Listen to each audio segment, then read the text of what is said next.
पूरे प्रदेश के अंदर एक बार फिर से हम लोग मुख्यमंत्री आरोग्य मेलों का शुभारंभ कर रहे हैं और यह अवसर आज मुझे प्राप्त हुआ है कि मैं प्रदेश के अंदर 3,400 से अधिक स्थानों पर आयोजित होने वाले इन आरोग्य मेलों का शुभारंभ महात्मा बुद्ध की इस पावन भूमि संगीता से करूं। मैं इसके लिए फर्रुखाबाद के आप सभी नागरिकों को हृदय से बधाई देते हुए आप सबका अभिनंदन करता हूं। एक साथ यहां पर आज विकास की भी अनेक परियोजनाओं का लोकार्पण भी हुआ है, शिलान्यास भी हुआ है। आरोग्य मेला का पूरे प्रदेश के कार्यक्रमों का शुभारंभ भी हो रहा है, यानी 3,400 से अधिक स्थानों पर यह आरोग्य मेला हर रविवार को लगा करेंगे। इस दृष्टि से जो कार्यक्रम आज प्रारंभ हो रहा है, इसका शुभारंभ प्रदेश के लिए फर्रुखाबाद जनपद के संकिसा प्राथमिक स्वास्थ्य केंद्र से हो रहा है। इसके लिए फर्रुखाबाद वासियों को मैं हृदय से बधाई देता हूं, आप सबके प्रति अपनी शुभकामनाएं भी देता हूं। भाइयों बहनों, पूरी दुनिया कोरोना से जूझ रही है और पिछले 10 महीनों के दौरान आपने जिस मर्यादा का, जिस अनुशासन का परिचय देकर के कोरोना पर देश की लड़ाई को विजयी बनाने के लिए पूरी प्रतिबद्धता के साथ कार्य किया है, यह अभिनंदनीय रहा है। मैं प्रधानमंत्री मोदी जी का आज के अवसर पर अभिनंदन करता हूं, जिन्होंने घोषणा कर दी है कि 16 जनवरी से कोरोना के वैक्सीन लगेंगे, यानी इस महामारी के उपचार को, इस महामारी से बचाव के लिए पूरी पुख्ता व्यवस्था हो रही है और इसके लिए 16 जनवरी से पहले चरण में चिकित्सकों को और स्वास्थ्य कर्मियों को यह वैक्सीन लगेगा। दूसरे चरण में सुरक्षा और राजस्व से जुड़े हुए कर्मियों को इसके साथ जोड़ा जाएगा। तीसरे चरण में 50 साल की उम्र के लोगों को और विभिन्न प्रकार की बीमारियों से ग्रसित लोगों को, और चौथे चरण में से सामान्य लोगों को भी इस वैक्सीन का लाभ प्राप्त हो पाएगा और इसकी घोषणा आज हुई है। मैं इसके लिए प्रधानमंत्री मोदी जी का भी हृदय से अभिनंदन करता हूं कि उनके मार्गदर्शन में देश ने कोरोना के खिलाफ इस लड़ाई को जिस मजबूती से लड़ा, वह दुनिया के अंदर एक मिसाल बना है। और आज जब कोरोना से सफलतापूर्वक मुकाबला करते हुए हम लोग अब बचाव की उस स्थिति में आ गए हैं कि हर व्यक्ति के लिए बचाव के लिए टीका भी ले सकते हैं और 16 जनवरी मकर संक्रांति के तत्काल बाद टीकाकरण की कार्रवाई प्रारंभ हो रही है। ये सबके लिए, पूरे देशवासियों के लिए प्रसन्नता का एक अवसर होना चाहिए। प्रधानमंत्री मोदी जी का मैं विशेष रूप से इसके लिए अभिनंदन करता हूं, उनका आभार भी व्यक्त करता हूं और देश के वैज्ञानिकों को हृदय से बधाई देता हूं, उनका अभिनंदन भी करता हूं। भाइयों बहनों, ये आरोग्य मेला वास्तव में है क्या, ये जानना बहुत आवश्यक है। याद रखना कि आरोग्यता प्राप्त करना हर एक व्यक्ति का अधिकार होना चाहिए। इस धरती पर बिना भेदभाव के शासन की योजनाओं का लाभ हर नागरिक को प्राप्त हो सके, ये शासन की पूरी इच्छा होती है, शासन की प्रतिबद्धता का एक हिस्सा होता है। लेकिन बहुत बार शासन की योजनाओं का प्रचार प्रसार नहीं हो पाता और प्रचार प्रसार न होने के नाते योजनाओं के बारे में लोगों को जानकारी नहीं हो पाती है और जब लोग जानकारी नहीं रखते तो इसके बाद बहुत सारी योजनाओं से वंचित रह जाते हैं। अभी हम लोग आए, मंच पर आने के तत्काल बाद मेरे उद्बोधन के पहले उद्घाटन लोकार्पण और उद्घाटन कार्यक्रम के बाद विभिन्न प्रकार की लाभार्थी परक योजनाओं के जो लाभार्थी हैं उनको मंच पर बुला करके उन्हें उनके सर्टिफिकेट उपलब्ध कराए गए। इस सर्टिफिकेट के पीछे का उद्देश्य है, ये इसलिए नहीं कि हम लोग आए हैं और उनके साथ फोटो होगी। इसके पीछे का उद्देश्य है कि जिन लोगों को मुख्यमंत्री आवास योजना का लाभ मिल रहा है, उस योजना से वह व्यक्ति जो अभी तक छूटा हुआ है, आने वाले समय में वह भी जागरूक हो जाए और वह भी योजनाओं का लाभ प्राप्त कर सके। इस योजना से उसे भी लाभान्वित किया जा सके। आयुष्मान भारत योजना या मुख्यमंत्री जन आरोग्य योजना का लाभ उस पात्र व्यक्ति को प्राप्त हो सके जो किन्हीं कारणों से पिछली सूची में छूट गया था, उसे भी इस योजना का लाभ प्राप्त हो सके। इसी प्रकार से चाहे वह वन डिस्ट्रिक्ट वन प्रोडक्ट की योजना का हो, मुख्यमंत्री स्वरोजगार योजना का हो, प्रधानमंत्री मुद्रा योजना का हो, स्टार्टअप की योजनाओं का हो, इन सभी योजनाओं के पीछे का एक ही हेतु है कि जो व्यक्ति लाभ प्राप्त कर गया उसका नाम सामने आना चाहिए कि लाभार्थी है, और जो व्यक्ति अब तक योजना का लाभ प्राप्त नहीं कर पाया है उसके मन में भी एक इच्छा होनी चाहिए कि मैं भी इस योजना का लाभ प्राप्त कर सकता हूं। और इस देश से जनप्रतिनिधि के साथ जब उसका संवाद होगा, हमारे सांसद विधायकों के साथ उसका संवाद होगा, तो इनके प्रयास से उस योजना का लाभ उस पात्र व्यक्ति को भी प्राप्त हो पाएगा। और मुख्यमंत्री आरोग्य योजना के पीछे का यही उद्देश्य है। यानी मुख्यमंत्री आरोग्य योजना के मतलब स्वास्थ्य संबंधी, पोषण संबंधी जितनी भी केंद्र और प्रदेश सरकार की योजनाएं हैं, उन योजनाओं को एक स्थान पर लोगों को उपलब्ध करवा करके हर प्राथमिक स्वास्थ्य केंद्र में प्रत्येक सप्ताह वहां पर हम लोगों को इसका लाभ उपलब्ध करवा सकेंगे। आपने देखा होगा प्राथमिक स्वास्थ्य केंद्र में आप जाएंगे, हर एक प्राथमिक स्वास्थ्य केंद्र में ऐसी ही व्यवस्था है। वहां पर डॉक्टर सामान्य बीमारियों के लिए जांच भी करेंगे, दवा भी देंगे, लेकिन साथ साथ आयुष्मान भारत के बारे में भी बताएंगे, उसका कार्ड भी उपलब्ध करवाएंगे। आयुष्मान भारत का कार्ड उपलब्ध कराने के साथ साथ किसी को ट्यूबरक्लोसिस से वो पीड़ित है, टीबी से ग्रसित है, टीबी के उपचार की व्यवस्था भी वहां उसके लिए करेंगे। अगर किसी को अन्य कोई गंभीर बीमारी हो गई है, उसकी व्यवस्था भी वहां, उसके उपचार की व्यवस्था भी वहां पर करनी है। और साथ साथ किसी भी अन्य ऐसी बीमारी के बारे में, जिन बीमारी के बारे में उसे यहां पर उपचार नहीं मिल सकता, हायर सेंटर में भेज करके उसके लिए व्यवस्था करनी है, वह भी सुविधा वहां पर उपलब्ध कराने की तैयारी के साथ साथ बच्चों को लगने वाले टीकों के बारे में जानकारी देना, और साथ साथ कुपोषण के खिलाफ देश की लड़ाई को मजबूती से आगे बढ़ाने के लिए भी हम इस योजना का लाभ दे सकेंगे। यह एक इसके पीछे का उद्देश्य होता है। और इसी बीच से जब हम लोगों ने पिछले वर्ष 2 फरवरी से मुख्यमंत्री आरोग्य योजना का शुभारंभ प्रदेश के अंदर किया था, पहले दिन 1 लाख लोग आए। दूसरे मेले में ये संख्या थोड़ी और बढ़ी, और जब 15 मार्च को अंतिम हम लोग इस मेले को आगे बढ़ा रहे थे, उस समय तक हर मेले में 6 लाख 7 लाख तक लाभार्थी पूरे प्रदेश के अंदर आते हुए दिखाई दिए थे। इतनी बड़ी संख्या में लाभार्थियों का आना मेले की सफलता के बारे में स्पष्ट संकेत कर रहा था। लेकिन उसी समय कोरोना के कारण इन मेलों को हमें स्थगित करना पड़ा था। आज जब कोरोना को काफी हद तक नियंत्रित किया जा चुका है और वैक्सीन भी आ गया है, तो अब हम लोगों ने फिर से इन आरोग्य मेलों का शुभारंभ प्रारंभ कर दिया है।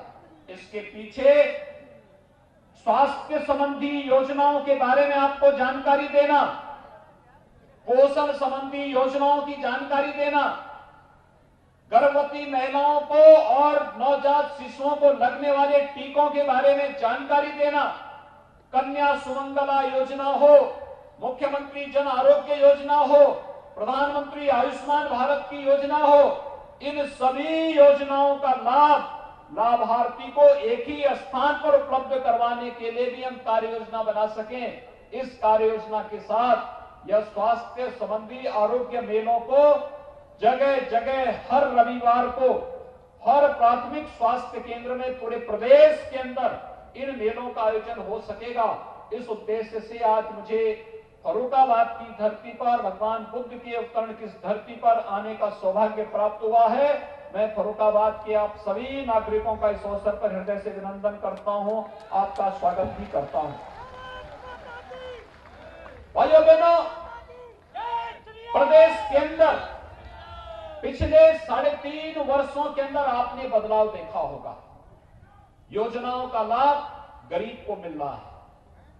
पिछले 6 वर्षों के दौरान देश के अंदर एक नया परिवर्तन देखने को मिला है।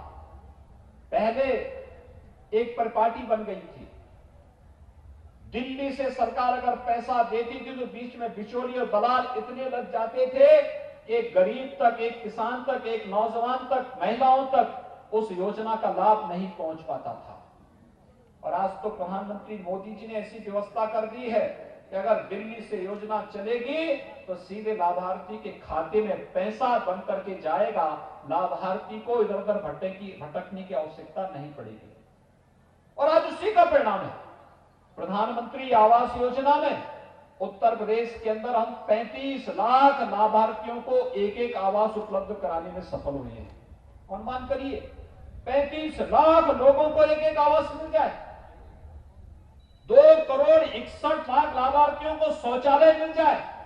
मैं भी जब आ रहा था, मैं संकीसा बौद्ध स्तूप की तरफ जब जा रहा था, मैं देख रहा था शौचालय बने हुए लोगों के घर के सामने।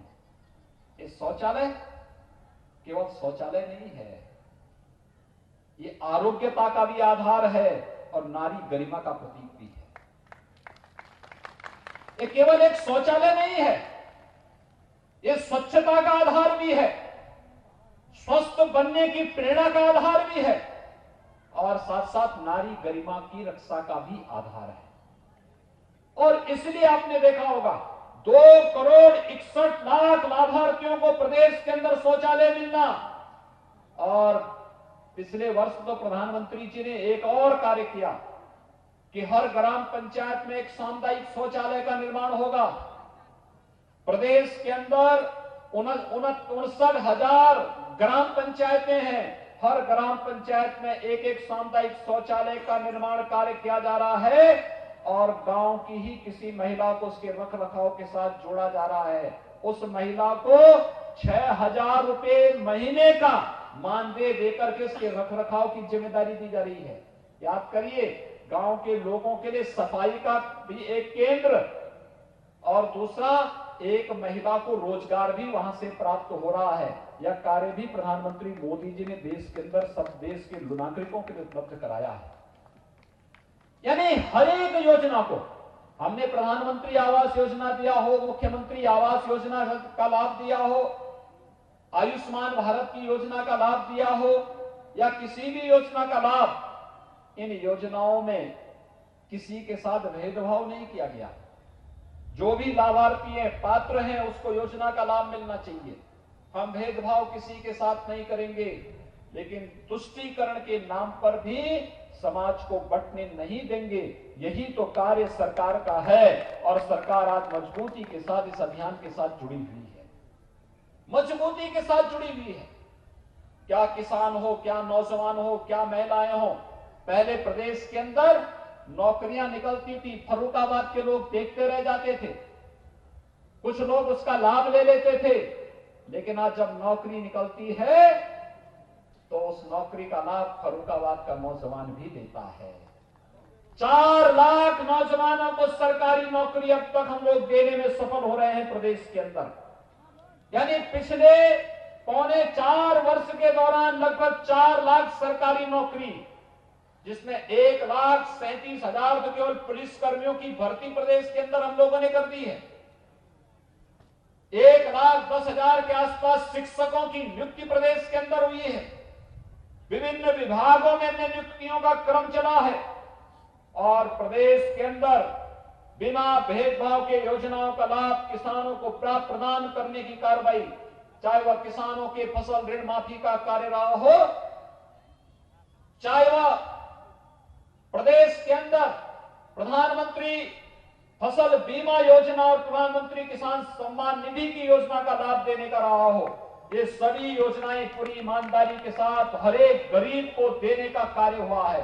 और आज गरीब, किसान, नौजवान और महिलाएं इन योजनाओं का लाभ लेती हुई दिखाई दे रही है। किसी प्रकार का कोई भेदभाव किसी के साथ नहीं, क्योंकि हमने तो 24 करोड़ प्रदेश की आबादी को एक परिवार माना है। इसमें भेद कैसा? एक परिवार में 4 लोगों का परिवार है, अगर आपस में थोड़ी भी मतभेद होता है या भेदभाव होता है, परिवार बन जाता है। 24 करोड़ लोगों के साथ एक समान व्यवहार, लेकिन प्रदेश के अंदर बांटने वाले लोगों को, अव्यवस्था और अराजकता फैलाने वाले लोगों को, भय और आतंक फैलाने वाले लोगों के लिए प्रदेश के अंदर कोई जगह नहीं होगी, इस संकल्प के साथ सरकार आज कार्य कर रही है। भाइयों बहनों, आज उस प्रयास का परिणाम है यह भी वही प्रदेश है। 2017 के पहले लोग घर के बाहर निकलने में डरते थे, बेटियों को स्कूल भेजने में डरते थे, हर जगह भय और आतंक का माहौल होता था। आज एक सामान्य नागरिक निर्भीक होकर के किसी भी समय घर के बाहर भी जा सकता, बेटी और बहनें भी स्कूल जा सकती हैं, अपने सर्विस में जा सकती हैं, बाजार जा सकती हैं, कहीं कोई दिक्कत नहीं। हां, भय और आतंक किसी के अंदर समाया हुआ है तो जो अपराधी थे, माफिया हैं, गैंगस्टर हैं, जिन्होंने समाज को लूटा है, प्रदेश के धन को बंदरबांट करने का प्रयास किया है, वे लोग आज भयभीत हैं। आज गले में तख्ती लटकाए घूम रहे हैं, प्रदेश के अंदर शरण पाने के लिए फरियाद कर रहे हैं। लेकिन आज प्रदेश के अंदर एक संकल्प के साथ सरकारें चल रही हैं। पहले गरीबों की, व्यापारियों की जमीनों पर ये माफिया कब्जा करते थे, और आज जब इन माफियाओं की छाती पर बुलडोजर चल रहे हैं तो अपराधी तो भागा हुआ है, लेकिन उनके रहनुमाओं को परेशानी हो रही है। आज परेशानी उनको हो रही है। उनको परेशानी तब नहीं होती थी जब किसी गरीब और किसी व्यापारी, किसी सामान्य नागरिक की जमीन पर कोई माफिया और कोई अपराधी कब्जा करता था। उनको परेशानी तब हो रही है जब अपराधी और माफियाओं से एक गरीब और एक किसान की संपत्ति को मुक्त कराया जा रहा है। एक व्यापारी की संपत्ति को जब किसी माफिया से मुक्त कराया जा रहा है, जब किसी सार्वजनिक संपत्ति को किसी भू माफिया से मुक्त कराया जा रहा है, तो फिर इन माफिया और इन पेशेवर अपराधियों के रहनुमाओं को आज बुरा लग रहा है। आज इनमें एक छटपटाहट है, और छटपटाहट इस बात की कि इनके जो गुर्गे हैं, वे गुर्गे या तो आज जान की भीख मांगते हुए घूमते हुए फिर रहे हैं, या फिर उनके गुर्गों के छाती में जब सरकार का बुलडोजर चल रहा है तो उनके अंदर स्वयं भी भय है कि कहीं ये बुलडोजर उनकी ओर न घूम जाए। ये भी एक भय उनको आज सता रहा है। लेकिन भाइयों बहनों, आप सबको हम आश्वस्त करने के लिए आए हैं कि शासन की एक एक योजना का लाभ आप तक पहुंचाएंगे, किसी को वंचित नहीं होने देंगे। हर एक व्यक्ति तक शासन की योजना का लाभ पहुंचेगा। और इसीलिए मैं आप सबका आह्वान करूंगा, आरोग्य मेला में हर प्रकार की सुविधाएं, स्वास्थ्य और पोषण संबंधी सभी प्रकार की सुविधाएं उपलब्ध कराने का पूरा प्रयास हो रहा है। लेकिन हमें कोरोना के खिलाफ इस लड़ाई को मजबूती के साथ आगे बढ़ाना है। कोरोना के खिलाफ देश की लड़ाई को सफलता की नई ऊंचाइयों तक पहुंचाने के लिए कार्यक्रम चलने हैं। मैं अभिनंदन करूंगा फर्रुखाबाद के वासियों का। 1 डिस्ट्रिक्ट 1 प्रोडक्ट में यहां का जो प्रोडक्ट है, उसने देश के अंदर एक नई पहचान बनाने के लिए वो कार्य कर रहा है। हमने प्रदेश के अंदर सूक्ष्म लघु मध्यम उद्यम विभाग को इस बारे में कहा है कि एक जनपद एक उत्पाद में जिस भी जनपद की जो भी चीजें हैं उसको आगे बढ़ा करके वहां के युवाओं को, परंपरागत उद्यमियों को, जो हमारे नए पढ़े लिखे लोग बच्चे आ रहे हैं पढ़ करके, इन लोगों को इस योजना के साथ जोड़ने और आवश्यकता पड़ती तो बैंकों से उन्हें लोन दिलाने की एक प्रक्रिया को आगे बढ़ाया जाए, लोन मेलों का आयोजन किया जाए, रोजगार मेलों का आयोजन किया जाए और इसके प्रोत्साहित किए जाने की आवश्यकता है। यहां रोजगार की अनेक संभावनाएं हैं। हमारे जो माननीय जो विधायकगण हैं, सांसद जी हैं, ये बराबर मुझसे कहते थे संचिता के विकास के बारे में कुछ होना चाहिए। दुनिया भी यहां की उद्यमशीलता का तो लोहा मानती है, यहां के किसान और यहां के युवाओं की स्फूर्ति और प्रतिभा का लोहा तो मानती है, लेकिन जो पर्यटन के अनेक संभावनाएं यहां पर छुपी हुई है। मैं भी देख रहा था आलू की कितनी वैरायटी यहां पैदा हो रही है। सामान्यतः बाजार में जाएंगे एक सफेद आलू आपको देखने को मिल जाता है, लेकिन यहां पे कितनी प्रकार की नई नई वैरायटी यहां का किसान आलू का उगा रहा है। ये अपने आप में कौतूहल का विषय है। इसकी मार्केटिंग हो, इसकी ब्रांडिंग हो, इसके लिए प्रोसेसिंग के सेंटर स्थापित होने चाहिए, इसको आगे बढ़ाया जाना चाहिए। हम चिप्स कहीं और जगह से क्यों लेके आएंगे और चिप्स फर्रुखाबाद में ही बन करके देश के अंदर मार्केट बनाने का काम क्यों नहीं कर सकता है। यहां पर उस प्रोसेस की प्रक्रिया को आगे बढ़ाने की कार्रवाई जहां होनी चाहिए, यहां के किसानों की मेहनत और उनके परिश्रम का लाभ उन्हें प्रदान करने और खेती को लाभकारी की ओर ले जाने और 2022 तक किसानों की आमदनी को दोगुना करने के प्रधानमंत्री मोदी जी के इस अभियान को और मजबूती से आगे बढ़ाने के लिए हम सबको आगे आना होगा। मैं चाहूंगा यहां के विकास खंड के अंदर प्रधानमंत्री कृषि इंफ्रास्ट्रक्चर फंड के माध्यम से कहीं कोल्ड स्टोरेज बने तो कोल्ड स्टोरेज आवश्यक नहीं कि बड़े बड़े कोल्ड स्टोरेज ही आप बनाएं, छोटे छोटे भी बन सकते हैं। महिला स्वयंसेवी समूह भी बना सकती हैं। एफपीओज का गठन करके भी इस कार्य को किया जा सकता है। बड़े स्तर पर इस कार्यक्रम को हम आगे बढ़ा सकते हैं। ये कार्यक्रम जिस मजबूती के साथ आगे बढ़ने चाहिए, उन सब के साथ हमारा जुड़ाव होना चाहिए और उसके लिए हर नागरिक को जागरूक होना पड़ेगा। जनप्रतिनिधियों का मार्गदर्शन प्राप्त हो, प्रशासनिक अधिकारी और कृषि विभाग के अधिकारी, सहकारिता विभाग के अधिकारी किसानों के साथ बैठ करके मिल करके उन कार्य योजनाओं को आगे बढ़ाएं। किसानों की आमदनी को 2022 तक दोगुनी से अधिक कैसे किया जा सकता है, इसके लिए कार्य करना तो है ही, लेकिन साथ साथ यह भी सुनिश्चित करना है कि किसान के लिए हम एक मंच उपलब्ध करवाएं आगे बढ़ने के लिए। तो ढेर सारी संभावनाएं मौजूद हैं इस फर्रुखाबाद जनपद में, संभावनाएं मौजूद है। सनातन धर्म से जुड़े हुए तीर्थ स्थल तो हैं ही, लेकिन दुनिया का हर बौद्ध तीर्थ यात्री उत्सुक होता है संकिसा में भगवान बुद्ध की इस पावन तपोस्थली पर आने के लिए। मैंने यहां के प्रशासन से कहा है, जैसे हम लोगों ने कुशीनगर का विकास किया है, जैसे सारनाथ का विकास प्रधानमंत्री मोदी जी के मार्गदर्शन में हो रहा है, जैसे श्रावस्ती का विकास हो रहा है, जैसे कौशाम्बी की विकास की योजना तैयार हुई है, जैसे कपिलवस्तु के विकास की परियोजना तैयार हुई है, ऐसे ही संकिसा के भी पर्यटन विकास की संभावनाओं को एक नई ऊंचाई तक पहुंचाने की आवश्यकता है। बुद्ध हमारे धरोहर हैं और बुद्ध दुनिया के अंदर जब भी मैत्री और करुणा की बात होगी तो भारत के इन लोगों की तरफ दुनिया देखती है, आपकी तरफ दुनिया देखती है। दुनिया आपकी ओर आशा भरी निगाहों से देखती है।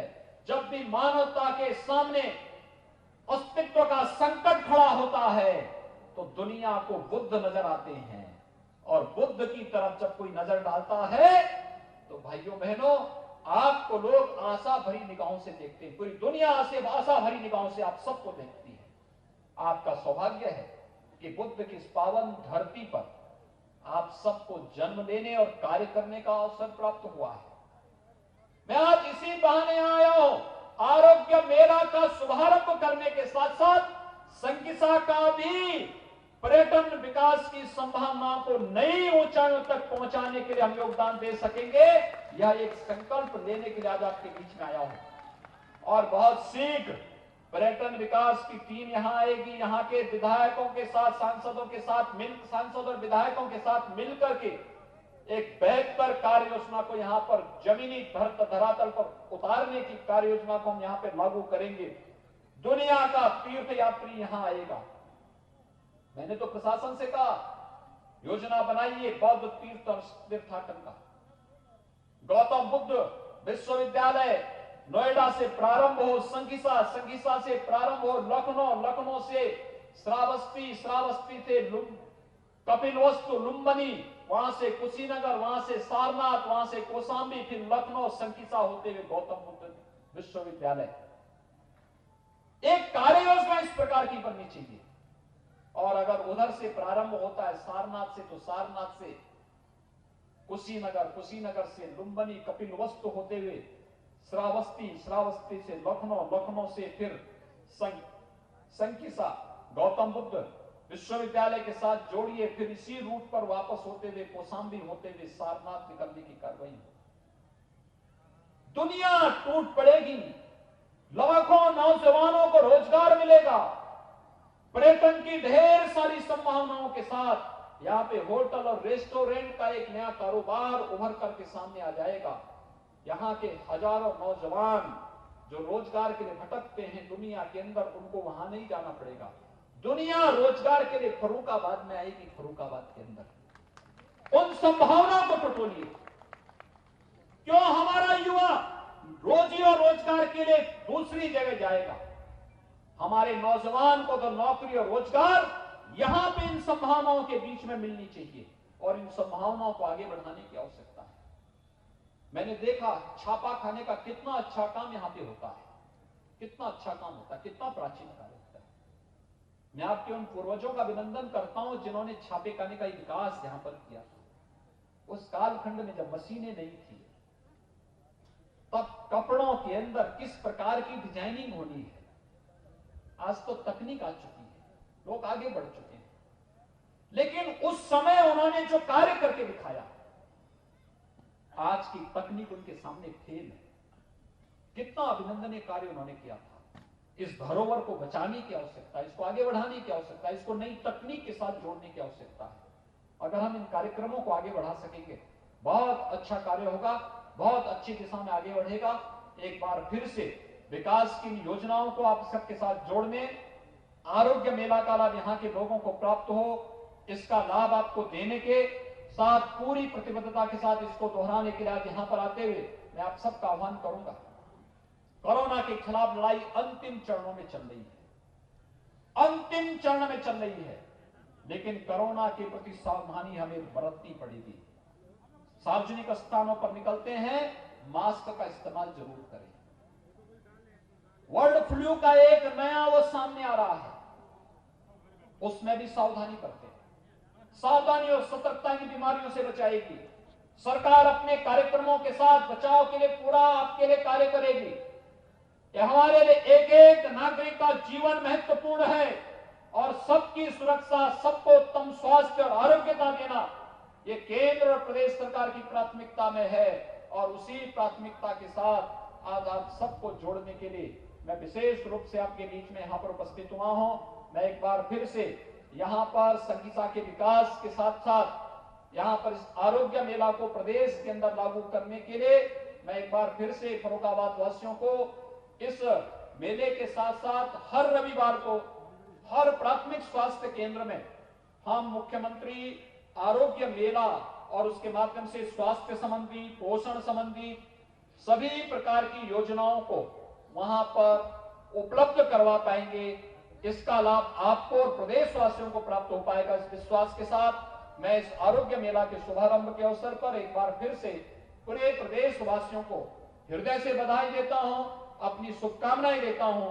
कोरोना वैक्सीन की घोषणा करने के लिए आदरणीय प्रधानमंत्री जी का अभिनंदन करता हूं।